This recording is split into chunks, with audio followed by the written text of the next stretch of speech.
नागपूरमध्ये काय परिस्थिती आहे सरिता?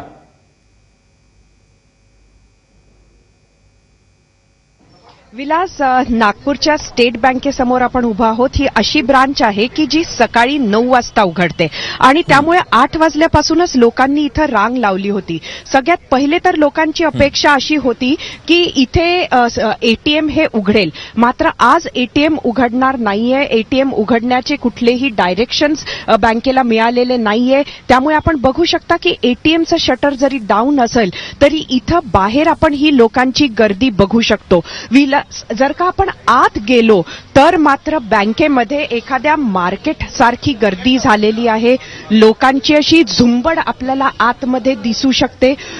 आपण जर का आत पाहिलं तर हे असं आपल्याला दिसत आहे की किती आतमध्ये काउंटर आहे, मात्र लोक हे बँकेमध्ये मोठी रांग करून सकाळपासून उभे आहेत। अगदी एखाद्या बाजारात जशी गर्दी असते अशा पद्धतीनं आज इथे बँकेमध्ये गर्दी आहे। सकाळपासून लोक आलेली आहेत। शांतपणे जरी ती लाईनीत असली तरी मोठी अपेक्षा घेऊन लोक थांबलेली आहेत। एक लोकांमध्ये अनेक ठिकाणी पॅनिकचं वातावरण आहे, तर अनेक ठिकाणी असं आहे की इथं जी मंडळी आहेत त्यांना आपल्या रोजच्या गरजांसाठी सुद्धा कॅश हवी होती। आपल्या समोर आपल्या बरोबर काही मंडळी आहेत, आपल्या हातामध्ये कॅश दिसते आहे। काय सांगाल आपल्याला, आपण किती डिपॉझिट केले, किती वेळ लागला आणि काय कॅश मिळाले? मला बँकची लिमिट 20,000 पर्यंत आहे। बँक लिमिट 20,000 पर्यंत आहे। मला 20,000 मिळाले। ऍक्च्युली मला खूप सारे पैसे काढायचे होते। आज माझ्या प्लॉटची विक्री आहे, पण काही कारणामुळे मी पैसे काढू शकलो नाही। आपण किती टाकले होते? मी टाकले फक्त 5,000 टाकले आणि मला काढायचे ते 2 लाख रुपये, पण 2 लाख नाही मिळाले मला। मग किती मिळाले आपल्याला? मला 20,000 मिळाले। 20,000 आपण विड्रॉल स्लिपनी काढले? हो। आणि कॅश जी आहे ती आपल्याला कशी मिळाली? कॅश मी 500च्या नोटा होत्या माझ्या। म्हणजे कितीची नोट मिळाली? 100च्या। आपल्याला काय? 100च्या नोटा मिळणार आहे, ते 500च्या मिळतच नाहीये। यांना प्लॉटची विक्री होती, आपल्याला काय अडचण होती की आपण सकाळपासून जवळचे म्हणजे जे 100च्या नोटा होत्या त्या पूर्ण घरातल्या संपलेल्या होत्या।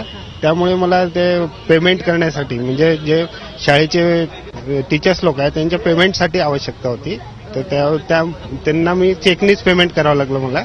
पण घरात खर्च करायला पैसे नसल्यामुळे मला इथे येणं आवश्यकच होतं। बिलकुल। 2,000च्या नोटा आपण नवीनवाल्या मागितल्या का, मिळाल्यात का? नवीन नोटा आपल्याला बँकेनं दिल्या? नाही, 100 रुपयाच्या वरती नाही। आपण बघतो आहोत की नागपुरामध्ये बँकांमध्ये अशा पद्धतीनं गर्दी आहे। पोस्ट ऑफिसेसमध्ये सुद्धा गर्दी आहे। विलास, लोक येतात, त्यांना जर का डिपॉझिट केलेले पैसे हे विड्रॉल स्लिपनी काढत असले तर 20,000 सुद्धा दिलेले आहे। एकाला 2 लाख हवे होते, मात्र 20,000ची लिमिट ही विड्रॉल स्लिपवर सुद्धा टाकलेली आहे। मात्र जे पैसे मिळतात आहेत ते मात्र 100च्या नोटाच मिळतात आहेत। त्यामुळे लोकांना, अनेक लोकांना आपली तहान जी आहे ती कमी पैशावर भागवावी लागते। बरोबर, पण आजचा जो दिवस आहे, जी कामं आहेत ती भागणार आहेत। धन्यवाद तुमच्या तिघांचे देखील। तुम्ही या सगळ्या संदर्भात पुण्यातली असेल, औरंगाबाद मधली, नागपूर मधली ही सगळी माहिती सांगितल्याच्याबद्दल।